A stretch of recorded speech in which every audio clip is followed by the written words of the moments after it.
So welcome back friends. आज हम क्या कवर करने वाले हैं? आर्टिकल का पार्ट 2। तो चलिए शुरू करते हैं ओमिशन ऑफ आर्टिकल्स से।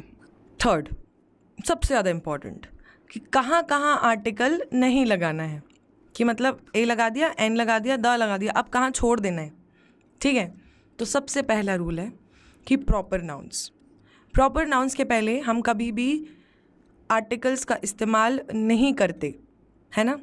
जैसे कि दिल्ली स्थान विशेष का नाम है, द दिल्ली बोलना अलाउड नहीं है।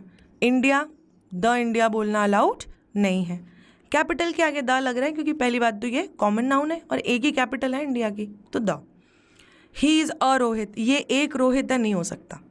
ठीक है, the Samsung is a good company, अभी किसी कंपनी के नाम के आगे आप द नहीं लगा सकते। अच्छा, पर्सन इज़ वेटिंग डाउनस्टेयर्स, अब यहाँ पे कोई प्रॉपर नाउन है क्या? नहीं, ये कॉमन नाउन है, यस। सिंगुलर है, यस। काउंटेबल है, यस। तो अब यहाँ आर्टिकल लगाना है, a person is waiting downstairs. ठीक है, इसके क्या एक्सेप्शंस थे? पहला यही कि जब मैं उस व्यक्ति को पर्सनली जानती नहीं थी, मैं यही बोलूँ कि कोई रोहित आपका इंतज़ार कर रहा है, तो uh Rohit is waiting for you चल जाएगा, पर उसको ही तो मैं ही तो मिला रही हूँ। ही इज़ अ रोहित बोलना मेरे पार्ट पे सही नहीं है। तो एक हो गया एक्सेप्शन, जब हम उस व्यक्ति को पर्सनली जानते ना हो। ठीक है, और दूसरा क्या हो गया? वही लता मंगेशकर वाला, कि जब किसी प्रॉपर नाउन का इस्तेमाल किसी कॉमन नाउन की तरह हो रहा हो तो हम उसके आगे ए और द और एन जो भी है वो सेंटेंस के अकॉर्डिंग लगा सकते हैं। Simple enough. नेक्स्ट स्लाइड की तरफ बढ़ते हैं और देखते हैं आर्टिकल्स और कहाँ कहाँ नहीं लगते। राइट, हमने कहा सेकेंड रूल में कि indefinite articles are never used for uncountable nouns, मतलब ए और एन कभी भी अनकाउंटेबल नाउन्स के लिए इस्तेमाल नहीं हो सकते। तो समझने वाली बात है, क्यों? क्योंकि ए और एन दोनों का मतलब क्या होता है? वन, एक, और ये कैसी नाउन है? अनकाउंटेबल। तो जिस चीज़ को गिन ही नहीं सकते उसको एक बोल सकते हैं क्या? कतई नहीं, बिल्कुल नहीं, बर्दाश्त ही नहीं है। फिर क्या?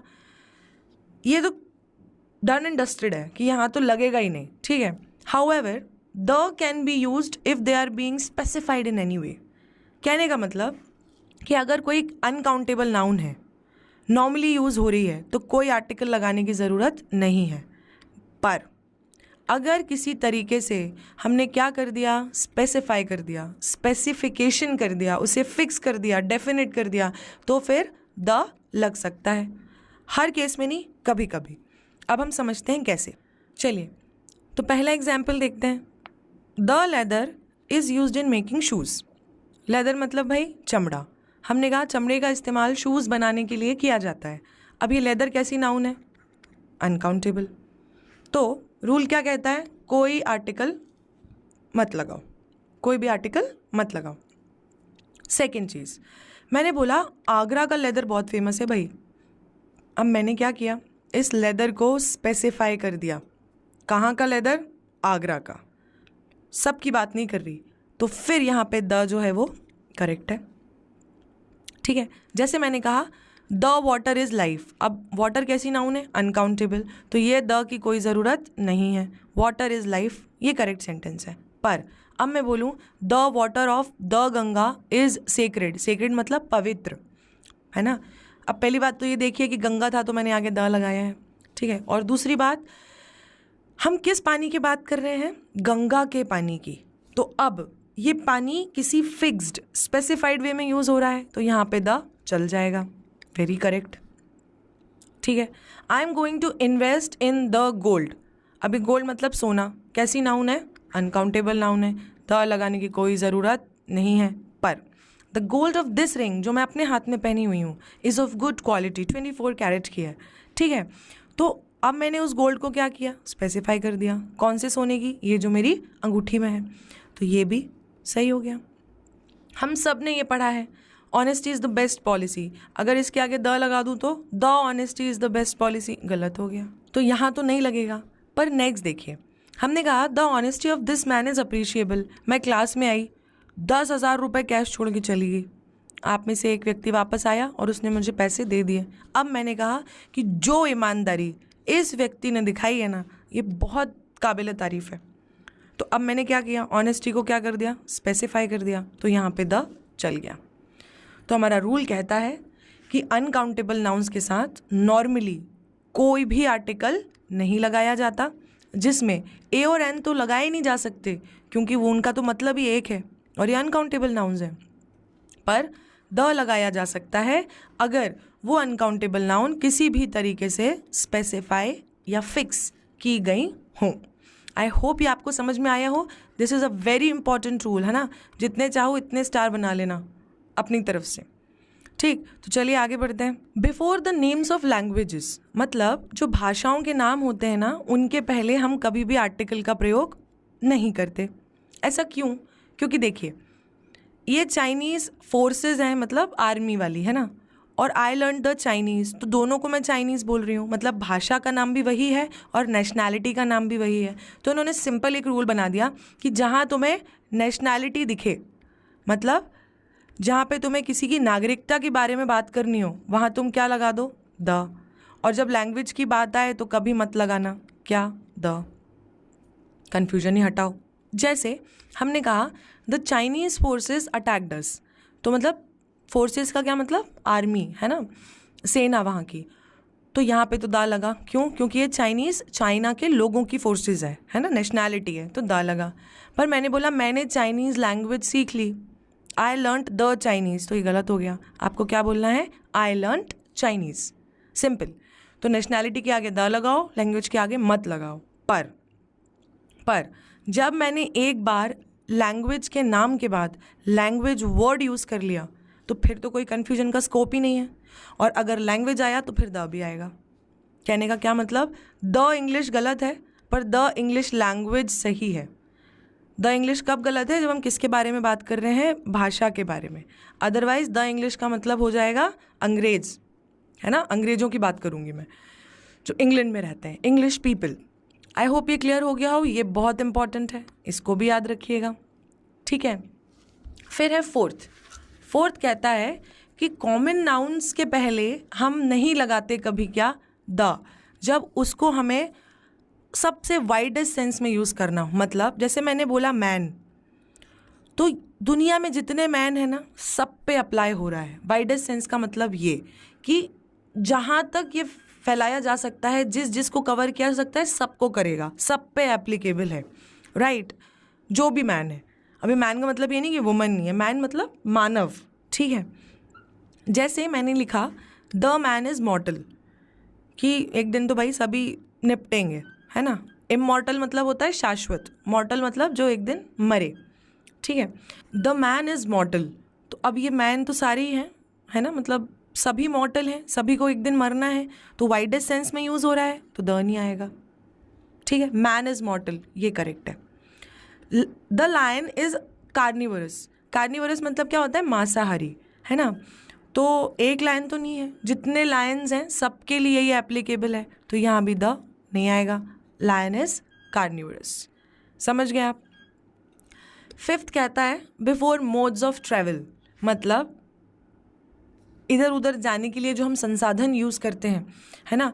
जैसे मैंने बोला कि आप कैसे आए, तो आपने बोला मैं तो बाय रोड आया था, किसी ने बोला मैं तो बाय एयर आई हूँ, है ना।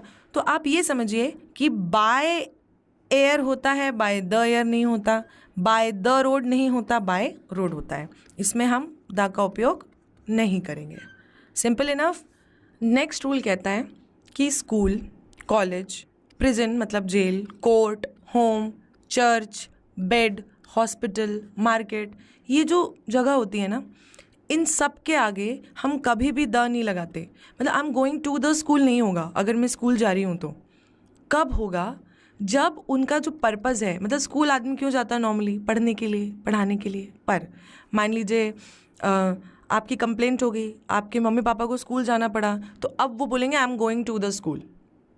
जैसे कॉलेज, आप पढ़ने जा रहे हैं तो I am going to college, but आप कोई सर्वे करने के लिए कॉलेज में चले गए तो वो क्या हो जाएगा, द कॉलेज। आप जेल में बंद हो तो he has been sent to prison, the नहीं। बट आप समाज सुधारक हो, है ना, आप कोई हो जो वहाँ पे इवेंट कंडक्ट करा रहा है, तो अब क्या हो जाएगा, I am going to the prison, I have some work, I बात समझ में? जैसे लिखा है मैंने, he went to prison for his dishonest deeds, उसने जो भी बेईमानी का काम किया था उसे जेल जाना पड़ा, करेक्ट। द नहीं आएगा, पर she went to the prison for inspection, अब ये सही है। वो किसके लिए गई थी? इंस्पेक्शन के लिए। तो यूजुअल वन जो मतलब है उसका, नॉर्मली जो हम यूज़ करते हैं उसके लिए, उसका जो पर्पज़ है अगर वो डिफरेंट है तो द लगेगा। जैसे I went to bed early, I go to bed early, जो भी, मैं जल्दी सो जाती हूँ या मैं जल्दी सो गई थी, तो बेड सोने के लिए जाते हैं हम, करेक्ट। पर घर में कोई चोर घुस आया, उसके पीछे आप भाग रहे हो, वो बेड की तरफ भागा, the suspect went to the bed, अभी सोने थोड़ी गया था, छुप रहा है, जो भी, यूजुअल जो पर्पज़ है उससे डिफरेंट, ठीक है। तो ये सारे वर्ड्स हैं, हॉस्पिटल, मार्केट, है ना। आप याद रखिएगा, अगर जिन चीज़ों के लिए ये जाने जाते हैं वही करने जा रहे हैं तो ठीक है, कुछ डिफरेंट है तो क्या लगा दो? The, simple. 7th कहता है कि रेगुलर मील्स जो होते हैं ना, मील्स मतलब क्या होता है? खाना, भोजन, except when there is an adjective. इसका क्या मतलब है भैया? ब्रेकफास्ट, लंच, डिनर, अंडरस्टैंड, ये हमारे रेगुलर मील्स हैं। तो अगर मैं बोल रही हूँ the breakfast is the most important meal of the day, गलत हो गया। क्यों? क्योंकि ब्रेकफास्ट के आगे द लगाना अलाउड नहीं है। पर मैं किसी फिक्स, डेफिनेट, स्पेसिफाइड ब्रेकफास्ट की बात कर रही हूँ। उस दिन जो खाया था ना, बहुत ही सही ब्रेकफास्ट था, डिलिशियस, तो the breakfast was very delicious, ये भी चल गया। और दूसरा, a good breakfast is very important. अभी ये क्यों चला? क्योंकि ब्रेकफास्ट के पहले मैंने एक एडजेक्टिव का यूज़ किया था। अगर मैं द लंच बोलूँ तो नहीं चलेगा, पर द डिलेड लंच, कि देरी से आया हुआ लंच, अब सही है, क्योंकि एक एडजेक्टिव का इस्तेमाल कर लिया मैंने। तो कभी भी मील्स के पहले हम द नहीं लगाते, पर अगर उसके पहले कोई एडजेक्टिव लगा हो तो फिर द लगाना पड़ता है। सिंपल। 8th रूल, और नेक्स्ट स्लाइड की तरफ चलते हैं। और ये है हमारा इस सेक्शन का सबसे लास्ट रूल, जो कि बहुत इम्पॉर्टेंट भी है, तो याद रखिएगा इसको। और इसके बाद हम कुछ क्वेश्चंस देखेंगे प्रीवियस ईयर्स के, राइट। तो when 2 or more nouns refer to the same person और थिंग, मतलब जब 2 नाउन्स एक ही आदमी के लिए इस्तेमाल की जा रही हों, 1 person, the article should be used only for the first noun. मतलब अगर 2 नाउन हैं और एक ही पर्सन के लिए लगाई गई हैं तो हम एक ही बार आर्टिकल यूज़ करेंगे। 2 नाउन्स हैं, 2 अलग अलग पर्सन्स के लिए लगाई गई हैं, तो अब हमें 2 अलग अलग आर्टिकल यूज़ करने पड़ेंगे। इसका क्या मतलब है? अच्छा, यही हमने एडजेक्टिव में देखा था, सेम रूल है ना, बस वहाँ हमने एडजेक्टिव के पर्सपेक्टिव से पढ़ा था, यहाँ पे नाउन और एडजेक्टिव दोनों समझ लेते हैं। जैसे कि देखिए, पहला एग्जाम्पल देखते हैं। अगर मैंने कहा the principal and the teacher, इसको ना, ये जो 4 लाइन लिखी हुई है ना, इसको मैं एक सिंपल बात में बताती हूँ कि जितने आर्टिकल उतने लोग, या जितने लोग उतने आर्टिकल। मतलब अगर 2 बार आर्टिकल हैं मतलब 2 लोग हैं, और उल्टा भी, अगर 2 लोग हैं तो 2 बार आर्टिकल लगाओ, नहीं तो एक से ही काम चलेगा। समझ रहे हो? अगर आपके प्रिंसिपल और टीचर एक ही व्यक्ति हैं, प्रिंसिपल सर आपके आके कुछ क्लास लेते हैं, 1-2 लेक्चर्स, तो हम 2 बार नहीं लगाएंगे, right. The principal and teacher होगा, हैव नहीं होगा, हैज़ होगा, क्योंकि एक ही व्यक्ति है। पर अगर प्रिंसिपल और टीचर अलग अलग हैं तो ये द भी लगेगा, ये द भी लगेगा, और फिर हैज़ की जगह क्या लगेगा? हैव। Simple enough. सेकेंड है I have a black and white cat. मतलब यहाँ पे कितनी बार आर्टिकल लगाया मैंने? एक। डिफरेंस समझिएगा इन दोनों सेंटेंसेस में। हाँ, अगर मैंने कहा I have a black and white cat, मतलब मेरे पास एक कैट है जो ब्लैक भी है और वाइट भी है, क्योंकि जितने आर्टिकल उतने लोग। उल्टा भी चलेगा, वो भी समझेंगे, ठीक है। एक ही कैट है जो ब्लैक भी है, वाइट भी है। और इस एग्जाम्पल में मैंने कहा I have a black and a white cat, इसका मतलब है एक ब्लैक है और एक वाइट है। टोटल कितनी कैट्स हैं? 2। समझ में आया? जैसे मैंने लिखा she is both a talented manager and a proud mom. अब शी के लिए मैंने दोनों चीज़ें इस्तेमाल की हैं, मैनेजर और mom. Talented manager, proud mom, तो जितने लोग उतने आर्टिकल। अभी हम क्या समझे, जितने आर्टिकल उतने लोग, कि एक बार लगा था तो एक कैट थी, 2 बार लगा तो 2 कैट थी। यहाँ पे कितने लोग हैं भाई, एक ही है, तो ये आर्टिकल 2 बार लगने चाहिए क्या, नहीं।